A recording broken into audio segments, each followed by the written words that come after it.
Hello everyone, कैसे हैं आप सभी। आज की इस क्लास में हम लोग एक नया चैप्टर स्टार्ट कर रहे हैं बायोलॉजी का, जो कि हमारा है समन्वयन यानी कोऑर्डिनेशन और नियंत्रण यानी कि कंट्रोल। तो कोऑर्डिनेशन एंड कंट्रोल यानी समन्वयन एवं नियंत्रण, इस चैप्टर को हम लोग आज से स्टार्ट कर रहे हैं। ठीक है, पिछली क्लास में हम लोगों ने जो लाइफ प्रोसेस वाली कंप्लीटली जो यूनिट है, जो चैप्टर है, वो हम लोगों ने पूरा फिनिश कर दिया था। लास्ट क्लास में मैंने आपको एक्सक्रीटरी सिस्टम पढ़ाया था, यानी कि हम लोगों ने उत्सर्जी तंत्र को पढ़ा था और ये जाना था कि कैसे जो ब्लड है, जो रुधिर है, वो साफ किया जाता है और यूरिन फॉर्मेशन कैसे होता है, इसके बारे में भी पढ़ा था। वाष्पोत्सर्जन यानी कि हम लोगों ने एस्पिरेशन को भी पढ़ा कि वो क्या चीज़ होती है, पौधे क्यों जो अतिरिक्त जल होता है उसे अपने शरीर से बाहर निकालते हैं, क्योंकि उनकी कोई ज़रूरत होती नहीं है, कोई रिक्वायरमेंट होती नहीं है और इससे उल्टा नुकसान ही होता है पौधे को। तो ये चीज़ भी हमने जानी।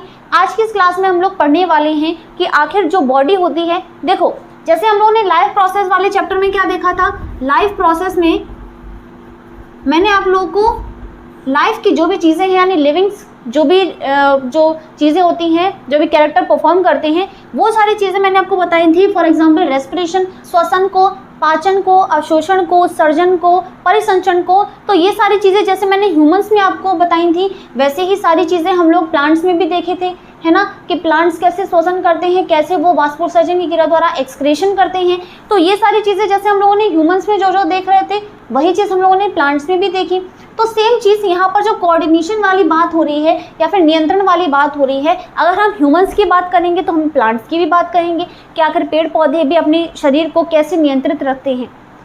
ठीक है, ये बात हुई। तो जैसे हम लाइफ प्रोसेस में हम लोगों ने जो चीज़ें एनिमल्स के लिए देखी थी, एक्सटेंट हम लोग ह्यूमंस की वहाँ पर बात कर रहे थे, तो वही चीज़ दूसरी ओर हम लोग प्लांट्स की ओर भी देख रहे थे, उनका ध्यान भी रख रहे थे कि भाई अगर श्वसन क्रिया, ठीक है, पाचन क्रिया अगर हम लोगों में हो रही है, रिप्रोडक्शन अगर हम लोगों में हो रहा है, तो प्लांट्स में भी तो रिप्रोडक्शन होगा, प्रजनन वो करेंगे।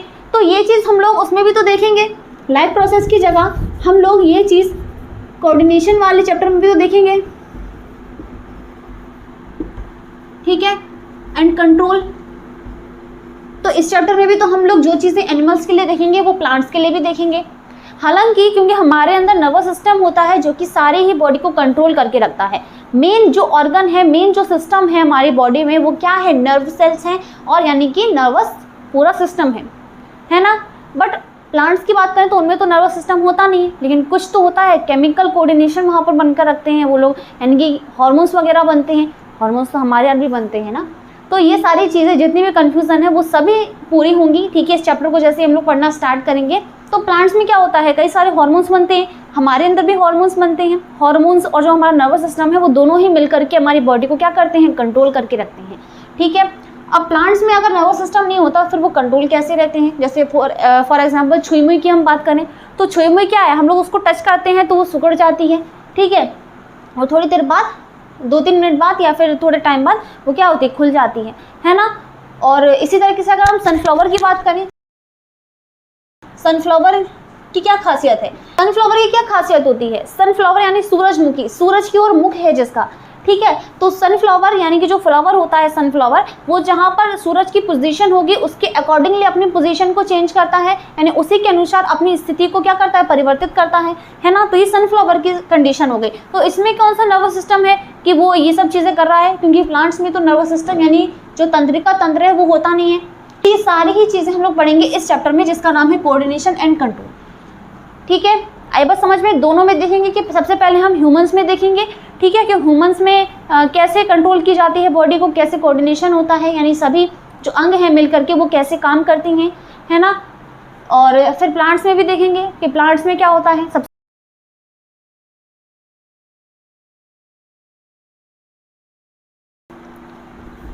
तो चैप्टर का नाम हमारा है समन्वयन एवं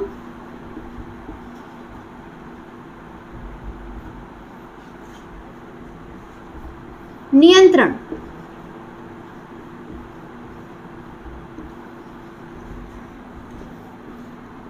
कोऑर्डिनेशन एंड कंट्रोल।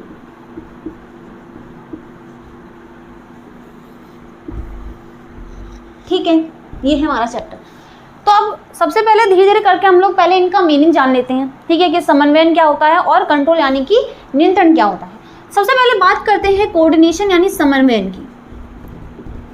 समन्वयन क्या होता है? समन्वयन यानी कि जो चीज़ें हैं, जो भी अंग हैं या फिर अंगतंत्र हैं, वो मिल करके काम करें, ठीक है। पाचन का एग्जाम्पल ले लो। पाचन में हम क्या देख रहे थे कि मुंह से हमने खाना खाया, ठीक है, अंदर गया, जीभ ने भी उसमें सहायता दी, दांतों ने भी सहायता दी, यानी कि सबने मिल करके काम किया ना। जीभ ने यानी टंग ने हमारा क्या किया, जो भोजन था, जो खाना था, उसको टेस्ट किया, ठीक है, सलाइवा के साथ यानी कि लार के साथ उसको मिलाया। दांतों ने क्या किया, खाने को पीसा, ठीक है, और फिर उसको अंदर निगला, ठीक है। और इसके अलावा जो भी क्रियाएं होती हैं हमारी, है ना, फिर खाना पचाने का, उसमें अमाशय का भी काफ़ी सहयोग रहा है, ठीक है, लीवर का सबसे ज़्यादा सहयोग रहा है, छोटी हाथ, बड़ी हाथ। तो ये सारे अंग जो होते हैं वो मिल करके एक अंग तंत्र के रूप में काम करते हैं, ठीक है। तो समन्वयन का सीधा सा मतलब होता है तालमेल।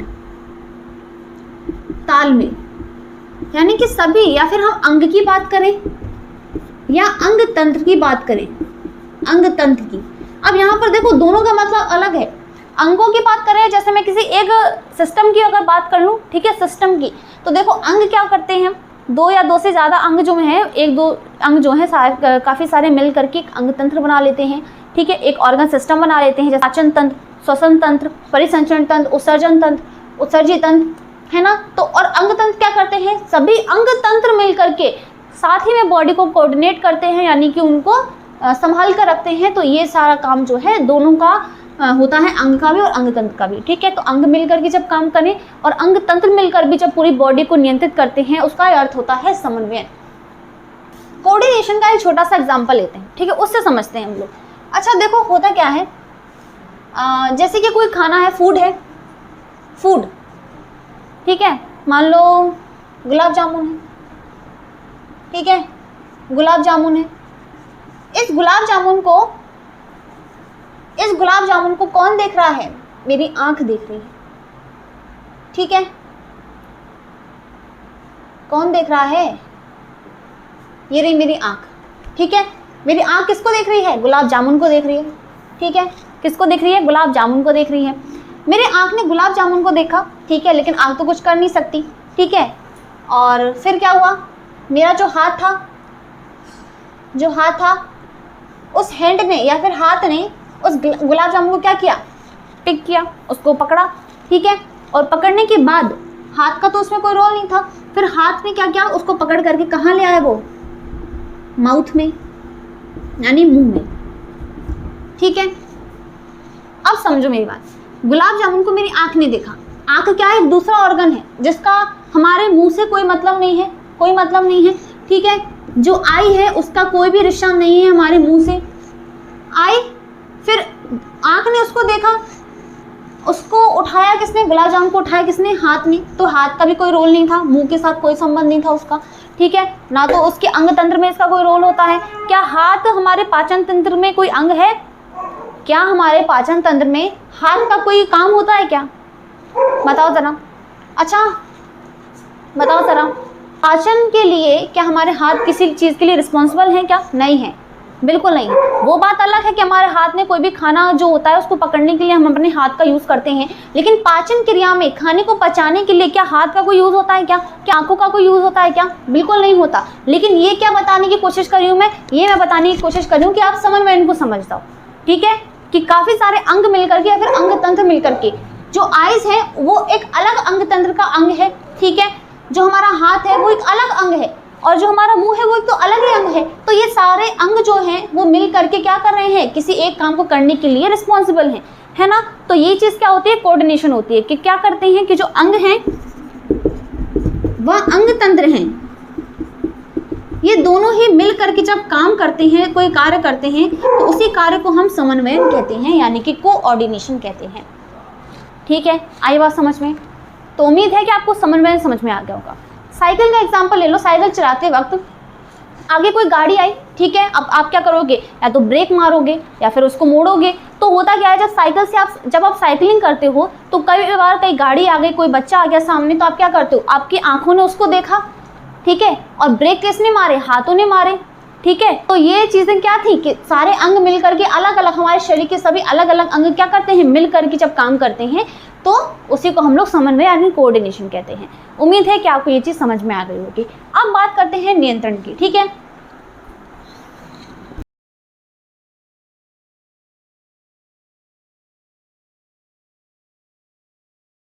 अब हम बात करते हैं नियंत्रण की, कि नियंत्रण यानी कि कंट्रोल का मतलब क्या होता है। कंट्रोल, नियंत्रित करना, ठीक है। किसी ने आपको एक थप्पड़ मारा, ठीक है, आप या क्या करोगे, या तो आप उसको खींच के मारोगे, ठीक है, या फिर अपना गुस्सा वहीं के वहीं शांत कर लोगे। तो ये क्या होता है, नियंत्रण होता है, ठीक है। मार दिया वो बात अलग है कि आपको कंट्रोल नहीं हुआ तो आपने मारा, और नियंत्रण का मतलब क्या होता है कि आप रुक गए, आपने अपना गुस्सा, जो गुस्सा है वो कंट्रोल कर लिया, तो कंट्रोल यानी कि नियंत्रण।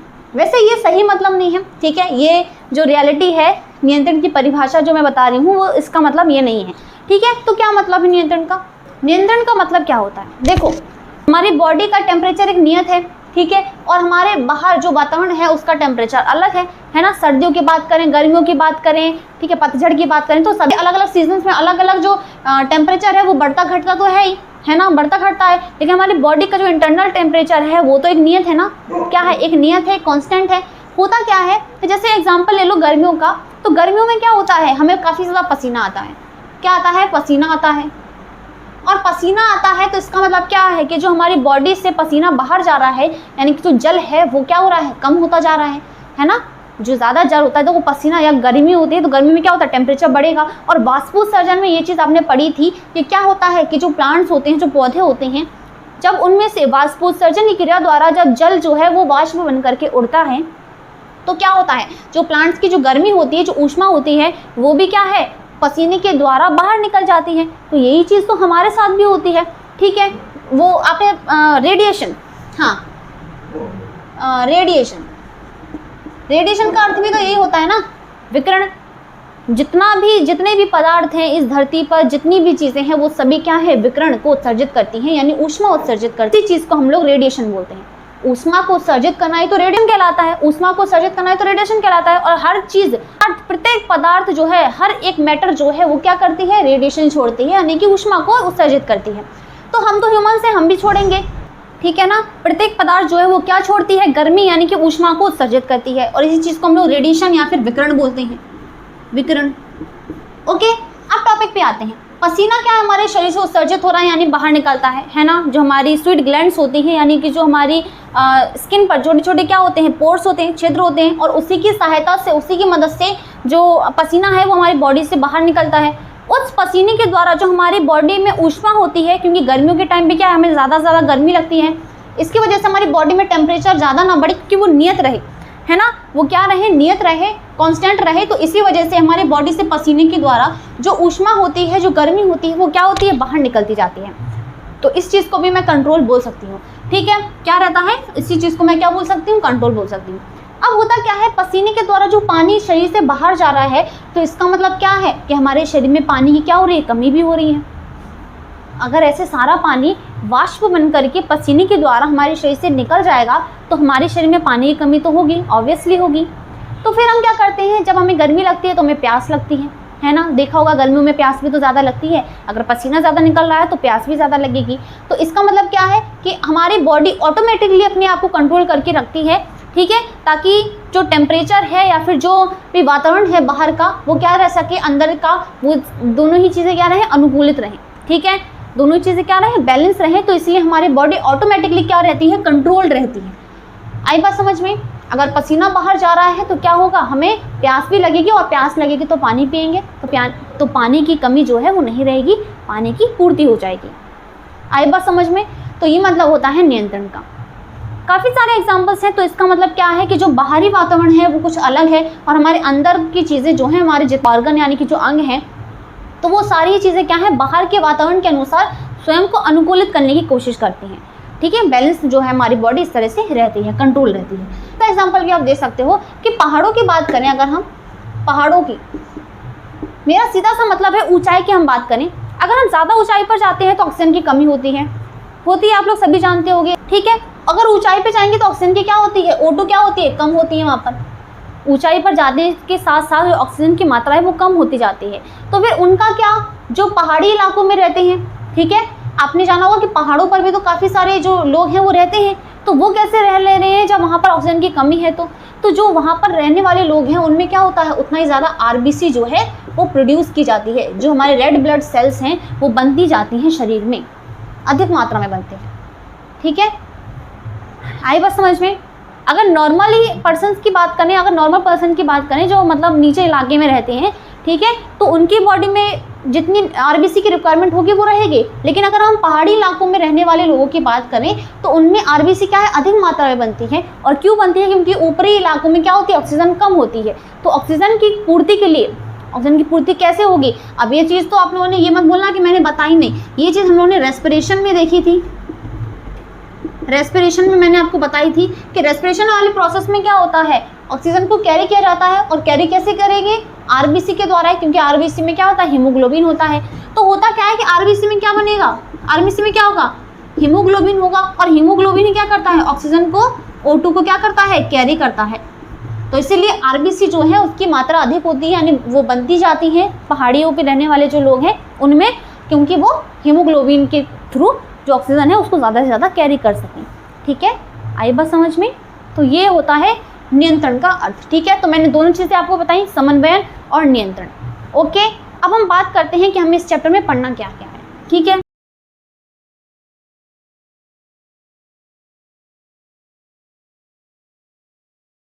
देखो, इस चैप्टर में हमें दो चीजें पढ़नी है। पहली चीज है हमारी तंत्रिका समन्वयन, ओके, जिसे हम बोलते हैं इंग्लिश में नर्वस कोऑर्डिनेशन।